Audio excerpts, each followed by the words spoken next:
deal's been reached 5 days before. Because you've clearly reflected on your role as press secretary. Given that this is the last briefing, if he were to decide to issue those pardons, when will the American hostages who are being held by Hamas be released? Will they be released in phase one, or will that come in subsequent phases? So during the first phase, which will begin on Sunday, the fighting will stop. Hostages will begin to be released, and aid will surge into Gaza.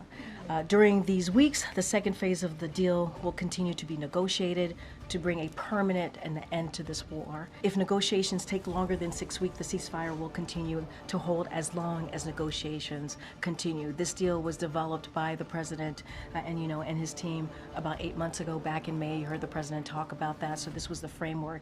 And once he was able to put out the framework, it was endorsed by the world.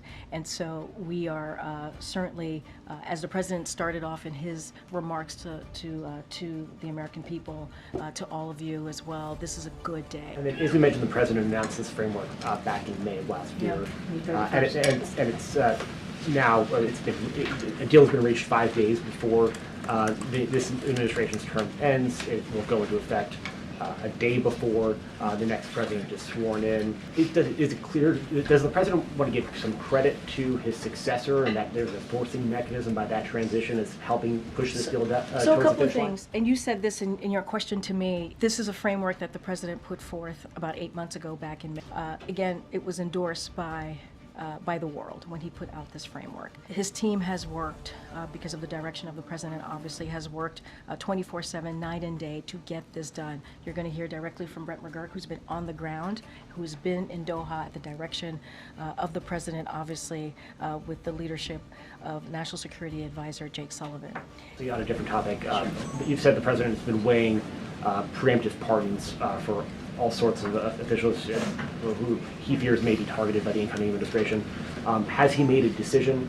And given that this is the last briefing, if he were to decide to issue those pardons, could you commit now that there'll be an opportunity to ask questions of the outgoing administration before noon on the 20th about any of the presidential actions? I don't have anything to announce. You are correct. You could expect more pardons. I'm not going to go into details of what that's going to look like. It is not unusual for a president to do that. And so you should expect that from this president.